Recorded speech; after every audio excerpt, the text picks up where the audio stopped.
bahkan disampaikan karena nggak ada kabar ya, nggak ada sinyal, nggak ada apa. Waktu itu tahun 2016an itu istri nyampaikan ya, dikira saya sudah meninggal karena nggak bisa dikontak-kontak.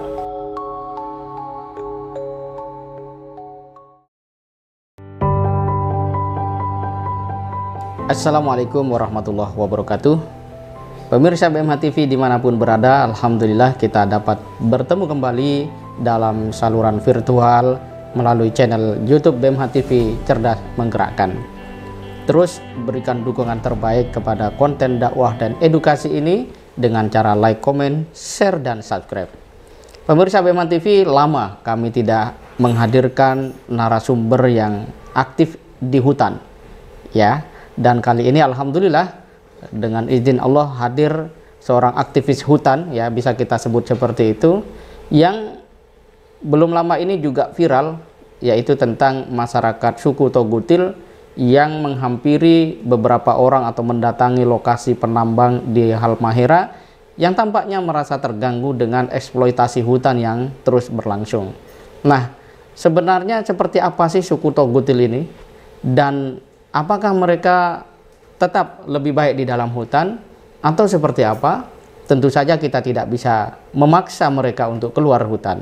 Tetapi bagaimana dengan suku Togutil yang ingin ya menjadikan dirinya mengenal cahaya iman dan menjadi seorang yang lebih baik kehidupannya secara sadar? Disinilah narasumber kita akan berkisah tentang pengalamannya berdakwah di hutan-hutan Halmahera menempa masyarakat suku terasing, suku Togutil. Nah, inilah dia narasumber kita kali ini, Ustadz Nur Hadi. Assalamualaikum Ustadz Nur Hadi. Waalaikumsalam. Apa kabar ini? Alhamdulillah. Alhamdulillah. Baik selalu insyaallah. Wah, mantap, barokallah. Jadi apa pengalaman bertemu dengan masyarakat pedalaman tersebut? Ini karena beredar juga pro kontra ya, penggunaan istilah Togutil dan seterusnya. Seperti apa posisinya? Silakan. Ya, kalau pengalaman bicara orang suku ini, kalau kita datang pertama kali pasti empati yang kita timbulkan, sehingga menimbulkan kita untuk bisa membantu apa yang bisa kita bantu untuk mereka. Cuma memang penggunaan masalah istilah, kata suku Togutil ini ada pro kontra dari masyarakat. Sebagian mengatakan ya itu memang suku Togutil, tapi sebagian juga ada mengatakan itu bagusnya disebut sebagai Tobulo Dalam. Ada yang mengatakan itu sebagai suku Tobulo Dalam karena dia juga bagian dari mereka yang tidak mau disebut sebagai suku Togutil. Sehingga ke depan memang kita ya menggunakan jalan tengah. Ya mungkin kita lebih amannya menggunakan suku pedalaman ya. Bisa juga kita kadang juga menggunakan kata suku Tobulo Dalam, biar yang satu tidak merasa tersakiti untuk dengan kata-kata istilah suku Togutil ini. Ya, kita akan gunakan yang lebih aman, suku pedalaman yang kita gunakan secara umum, atau nanti juga bisa suku Tobulo Dalam. Sama-sama ini menyebutkan suku Togutil, suku Tobulo Dalam itu sama suku pedalaman yang ada di Halmahera Maluku Utara ini. Ya, itu. Jadi terima kasih Ustadz Nur Hadi. Jadi ada sebuah penjelasan dan beliau memang orang yang ketemu dengan masyarakat suku pedalaman itu. Jadi kita untuk menjaga perasaan saudara-saudara kita yang memang juga mungkin sudah karena seiring waktu mulai mengenal konsep ya bahasa, penamaan dan seterusnya, kita hargai, dan mungkin untuk BMH ke depan akan menggunakan istilah pedalaman, suku pedalaman Maluku Utara. Kira-kira begitulah ya. Di mana suku pedalaman Maluku Utara ya sebentangan ya Pulau Halmahera yang memang perlu untuk kita sentuh. Mereka menjadi masyarakat Indonesia yang memiliki ya kesadaran untuk menjadi bangsa Indonesia yang cerdas, berinteraksi sebagaimana masyarakat pada umumnya. Ini Ustadz Nur Hadi, apa yang melatar belakangi ataupun menjadi pemicu sehingga Anda bisa bertemu dengan masyarakat Togutil dan sampai sekarang masih menemani kehidupan mereka? Silakan. Ya, timbul tadi kita empati yang awalnya tahun 2015 masyarakat mengatakan di hutan itu masih ada suku yang masih tinggal di hutan. belum berpakaian, dan juga bilangnya mereka belum punya agama. Dari situ kita cari informasi sebanyak-banyak dari masyarakat, dari satu tempat ke tempat lain. Biaya juga cukup besar. Kita survei tiap kampung-kampung yang ada, diinfokan adalah orang suku. Iya, ternyata betul di beberapa tempat yang kita petakan, sekitar dua tempat yang banyak orang suku sering keluar masuk dari hutan ke kampung. Kita lihat ternyata orang suku ada 3 jenis. Mereka ada orang suku pedalaman ini, orang bilang ada yang suku Tukutil tadi, atau lebih amannya ya suku Tobelo Dalam ini. Itu 3. Ada yang memang tinggal di hutan, dan itu kadang sering melakukan ya kalau orang sana menakal ya, atau kadang sering sama masyarakat ada yang kurang harmonis. Kurang harmonis. Juga ada suku yang dia di hutan sesekali keluar kampung, dia sudah berkenalan dengan sebagian masyarakat. Ada yang sudah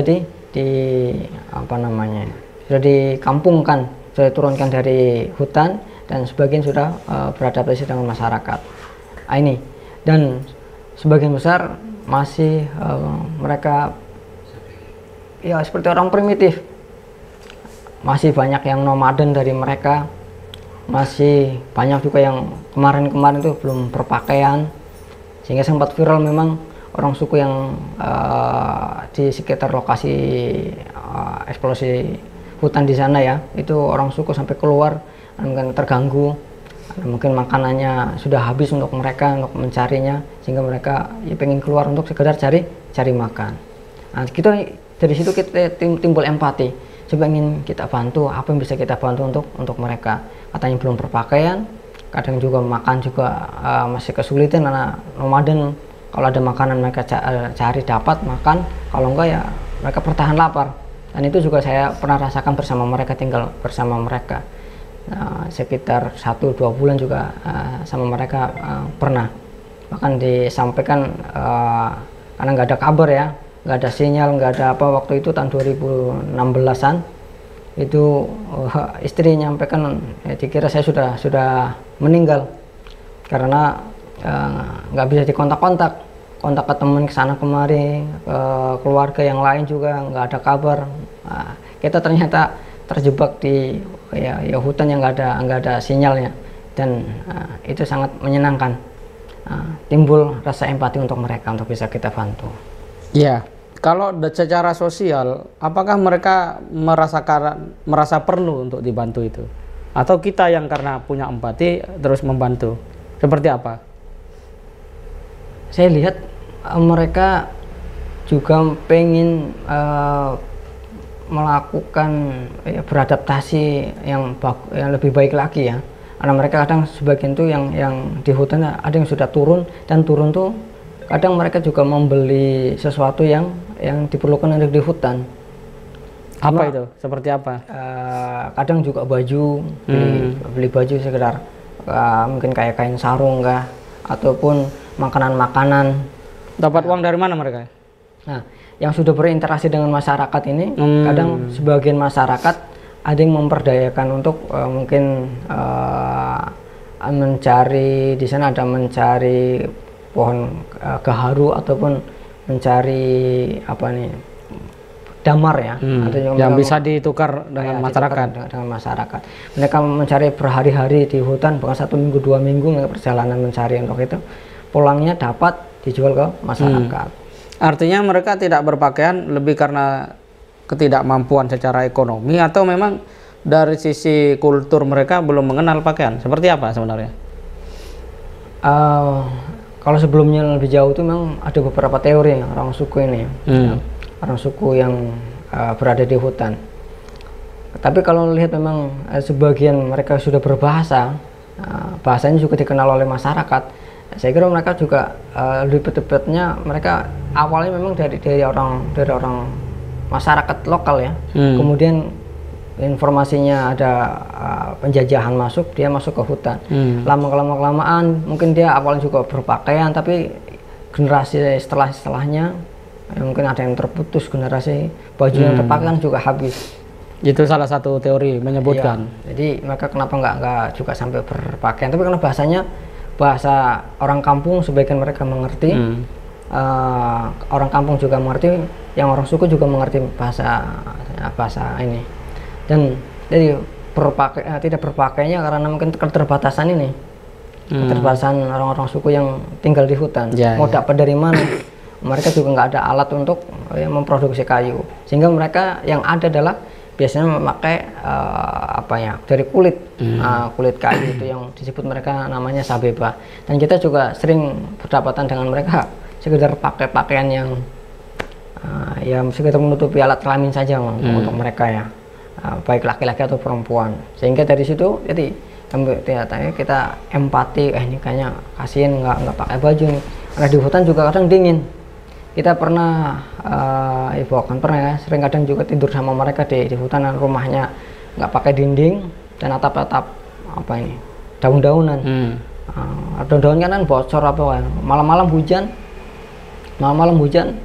ya, saya pakai baju ya, mereka ya sebagian belum berpakaian ya, sebagian kita miring kanan miring kiri kena hujan, baju ini basah, habis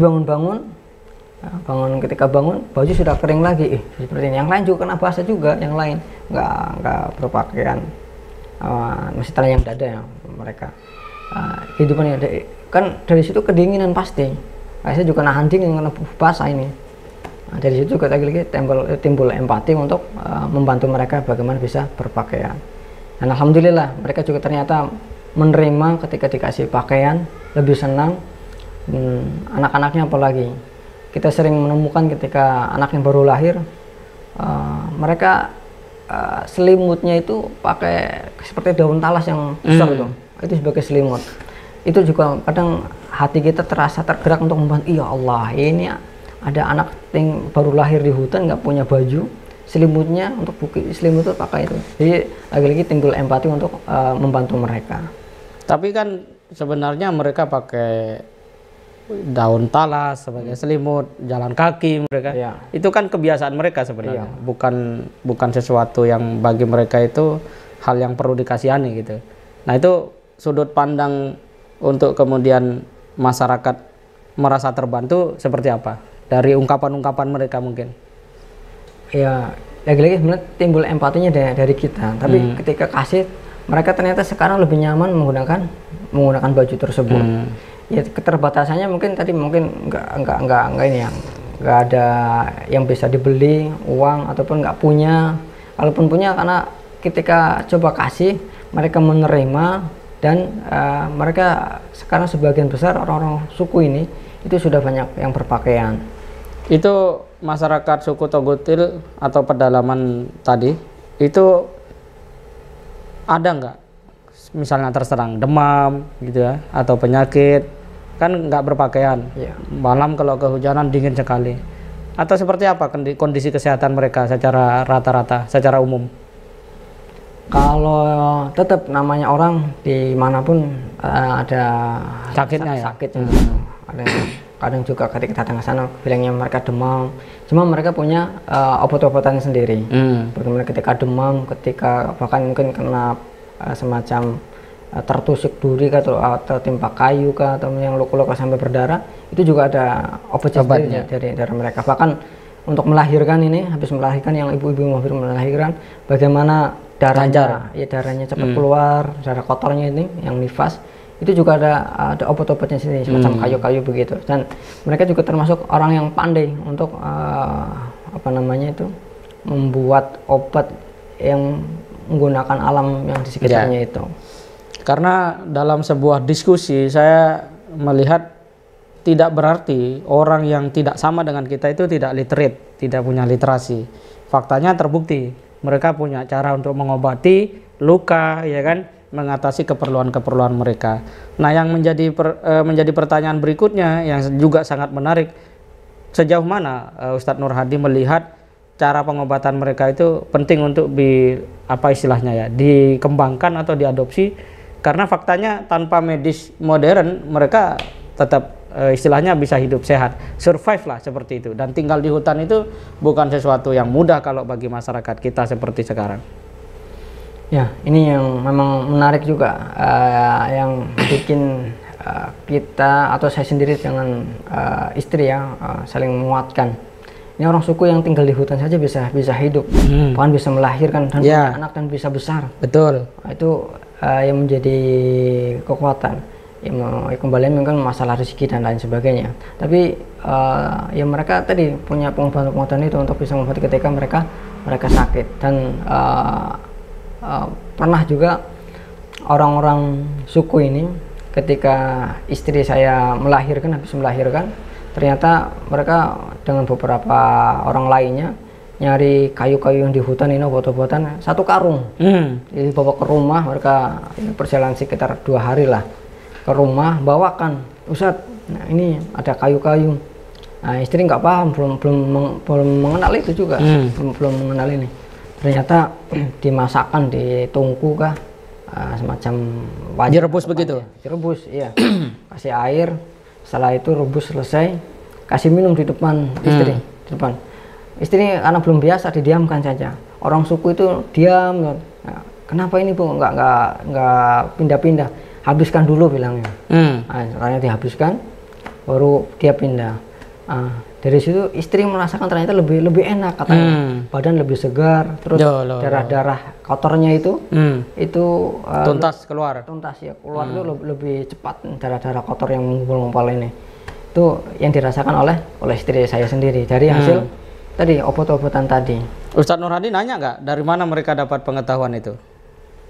Biasanya ya pernah tanya dari turun-temurun kakek mereka. Ya. Pengalaman hidup di hutan itulah ya, luar biasa. Jadi sahabat sekalian, pemirsa BMH TV dimanapun berada, jadi masyarakat suku pedalaman Maluku Utara ini memang satu sisi seperti katakanlah tertinggal, tetapi dalam hal-hal tertentu untuk mereka survive, ramuan-ramuan obat-obatan misalnya, saya kira itu sangat luar biasa. Dan kalau istilahnya ada sebuah upaya bersama untuk mengekstrak itu menjadi sesuatu yang bisa menjadi obat di era modern orang zaman sekarang yang herbal ya, alami, memang ini saya kira bisa menjadi suatu hal yang menarik ya untuk pengobatan kesehatan masyarakat kita.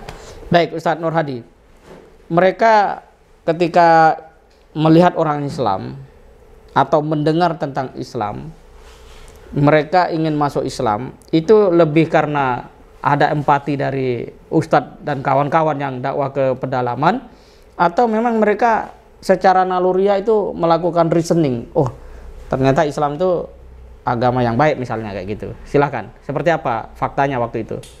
Ya, untuk masuk ke orang suku memang ya kita memang timbul dari empati. Dan kita masuk ke sana pun itu dengan akhlak, dengan contoh-contoh yang baik. Ya sering juga kita membantu mereka karena mereka mungkin apa namanya ya, hidupnya nomaden. Sering kali juga kita membawakan biji-bijian untuk mereka tanam. Ada juga jagung, ada juga pernah juga terakhir itu apa namanya, padi ladang ya, padi gunung ya, padi ladang itu. Dan kita ikut juga membantu menanam bersama.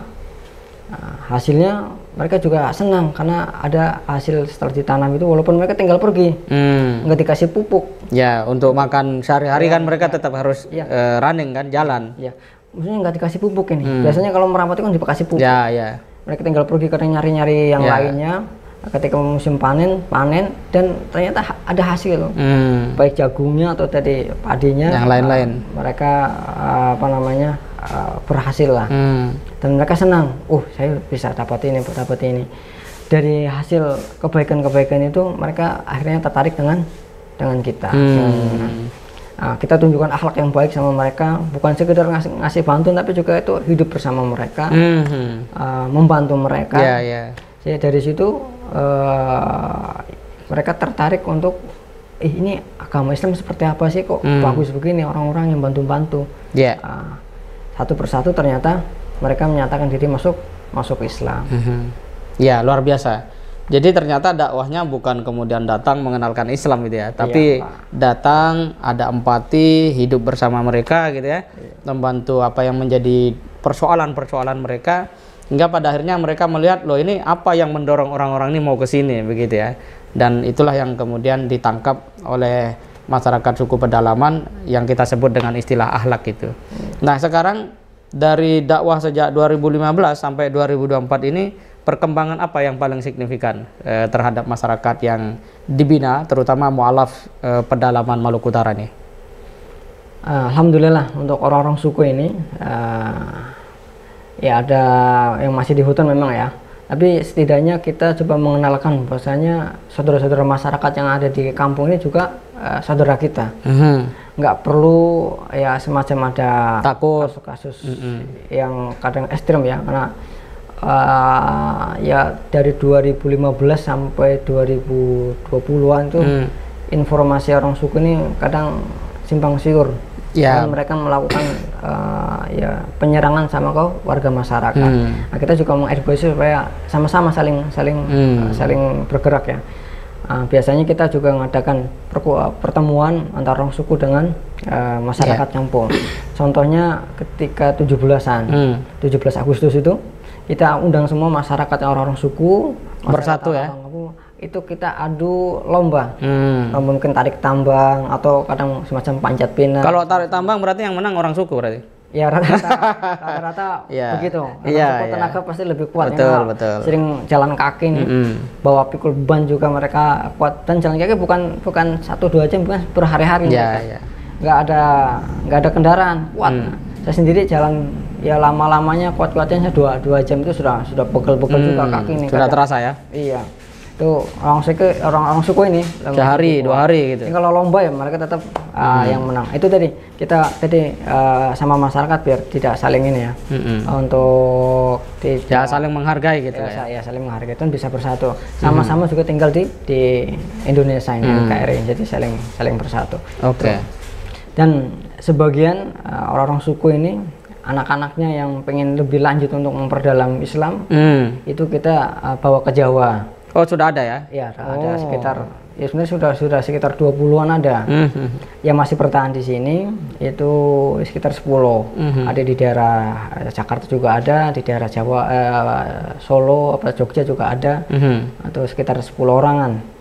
Ya, sebagian memang sudah kita pulangkan dan kembali membantu kita untuk ya melanjutkan estafet. Dan mereka cukup bisa ya menjalankan tugas untuk membina masyarakatnya itu. Iya, karena sebagian mereka Islam tambah semangat, dan salah satu dari mereka pun ada yang sudah jadi imam di kelompok mereka, dan ada yang mengajari ngaji.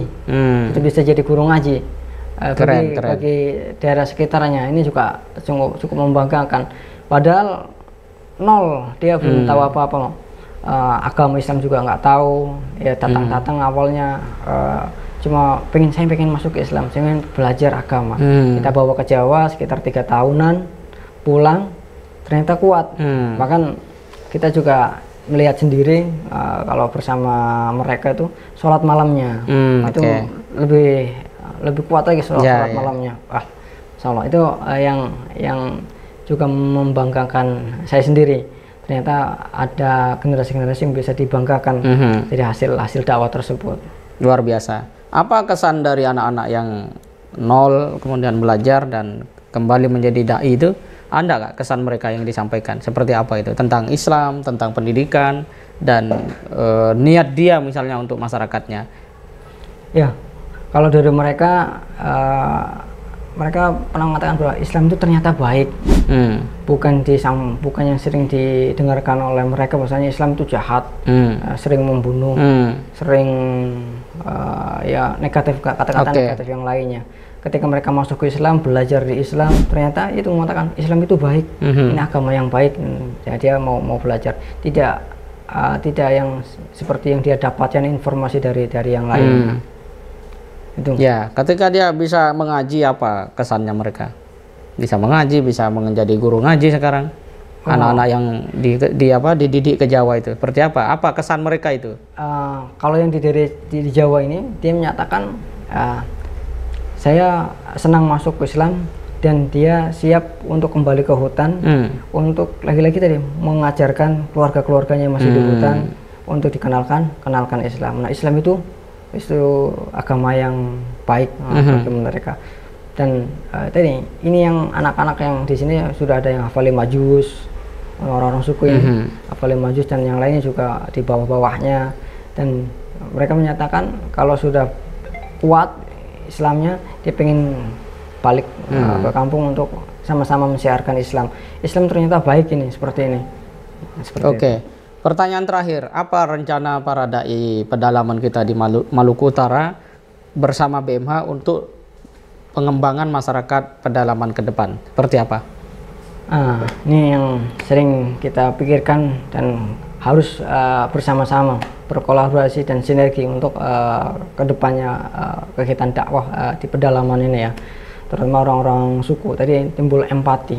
Nah, mereka ya belum berpakaian, belum beragama, kadang makan juga agak susah ya mereka, sehingga kita bikinkan ya tempat semacam base camp atau tempat pembinaan untuk mereka. Kita sedang usaha untuk membuat pesantren rimba. Ada masjidnya di situ, masjidnya untuk ya pusat pembinaan. Ini pesantren rimba bukan untuk menerapkan hukum rimba, bukan ya? Karena butuh penjelasan, khawatir nanti pemirsa, wah ini kok bikin pesantren rimba, jangan-jangan mau menerapkan hukum rimba gitu. Seperti apa konsepnya itu pesantren rimba? Pesantren rimba itu nanti untuk pusat pembinaan ya orang-orang di daerah pedalaman yang baik yang mu'alaf ataupun masyarakat sekitar situ yang pengen belajar agama di situ. Anak-anak silakan bisa mondok atau tinggal di situ. Anak-anak. Untuk orang tua sistemnya silakan dia tinggal di kampung masing-masing atau rumah masing-masing. Sesekali nanti kita panggil malam misalkan kumpul bersama, ngaji bersama, seperti itu. Kemudian, di masjid itu sudah ada listrik masuk? Alhamdulillah sudah.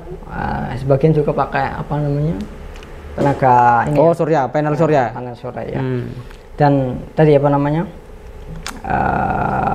untuk pesantren rimba ini tadi pembinaan orang-orang tuanya yang mu'alaf ini, ya kita sesekali juga kita datang ke mereka. Nah, ketika mungkin malamnya kosong, suruh ajak ke istilahnya ke pondok ya, pesantren rimba untuk belajar. Nanti siangnya kita kadang jalan ke mereka.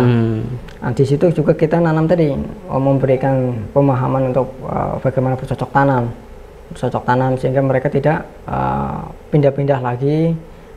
Mereka sudah punya makanan, bisa mentap sekitar situ, dan kita juga pembinaannya lebih mudah. Karena orang suku rata-rata tinggal di hutan, dia terpencar-pencar. Nggak satu kelompok, yang satu kelompok paling banyak yang sekitar 40-an, 50. Jadi mereka ini sebenarnya nggak seperti suku yang lain ya, yang memang ada kepala suku dalam jumlah besar gitu, beda ya. Mereka ini kelompok-kelompok begitu ya? Iya, ini kayaknya juga entah mengalami perubahan untuk budaya ataupun memang nggak ada yang. Ketika saya datang ke sana sejak 2015 akhir itu yang kita temui kelompok-kelompoknya kepala suku itu, yang ada kepala keluarga, kepala keluarga yang banyak keluarganya, itu yang disebut bagi mereka adalah kepala suku. Yang lainnya juga begitu. Jadi satu orang yang ditetapkan sebagai kepala suku untuk diikuti orang seluruhnya nggak ada. Itu kepala keluarga itu yang banyak keluarganya. Bagaimana dari kepala suku itu? Iya, karena sebagian orang memahami suku itu jumlah besar, kemudian ada sesepuhnya gitu ya, ada ketuanya. Terima kasih banyak Ustadz Nur Hadi atas sharingnya tentang masyarakat suku pedalaman Maluku Utara. Sahabat sekalian, pemirsa BMH TV dimanapun berada, pada akhirnya saya juga terbawa pada fakta-fakta sejarah yang sebagian juga divisualisasikan dalam bentuk film. Dahulu kita lihat bagaimana peradaban barat ya, seperti Inggris, Denmark, yang mereka masyarakat nomaden, satu sama lain juga saling bertempur karena memang ya keterbatasan bahasa begitu, dan pada akhirnya mereka tumbuh menjadi masyarakat yang modern. Dan tentu saja ini adalah sebuah secuil dari apa yang dahulu pernah terjadi. Jadi kita bersyukur kepada Allah Subhanahu wa taala, di tengah kemajuan zaman yang sangat modern seperti ini masih ada saudara-saudara kita sebangsa dan setanah air yang dengan ya berbagai macam faktor tetap berada di hutan, tetapi mereka memiliki kearifan-kearifan. Tetapi pada saat yang sama kita juga mesti menyambut, membangun komunikasi dengan mereka yang ingin mengenal cahaya Islam, ingin mendapatkan hidayah. Dan itulah yang sudah dilakukan oleh Ustadz Nur Hadi bersama para dai pedalaman dan juga BMH.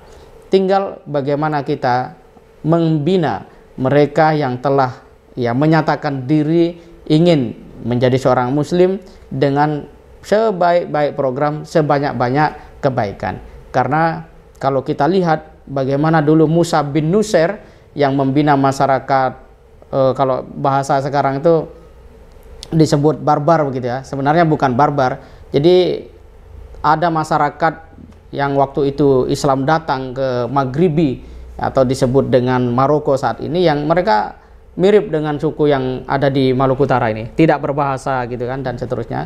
Itu bisa dicek di dalam sejarah. Kemudian seiring dengan berjalannya waktu, dakwah Islam menjadikan mereka mampu menjadi seorang muslim, dan bahkan salah satu putra terbaik dari suku yang ada di sana itu namanya Berber ya, kalau disebut dalam sejarah itu, bisa menaklukkan Andalusia. Dalam kata yang lain, semangat kita untuk bersama sinergi kolaborasi membina masyarakat pedalaman Maluku Utara bukan tidak mungkin akan membawa sebuah kejutan kebaikan di masa yang akan datang. Bersama BMH, ayo bantu mereka mengenal Islam lebih baik, jadi muslim yang semakin progresif, dan itulah gairah kebaikan yang harus kita tumbuhkan. Melalui zakat, infak, dan sedekah bersama BMH, insya Allah semua kebaikan dapat kita realisasikan. Sampai jumpa lagi pada perbincangan yang akan datang. Terima kasih. Assalamualaikum warahmatullahi wabarakatuh.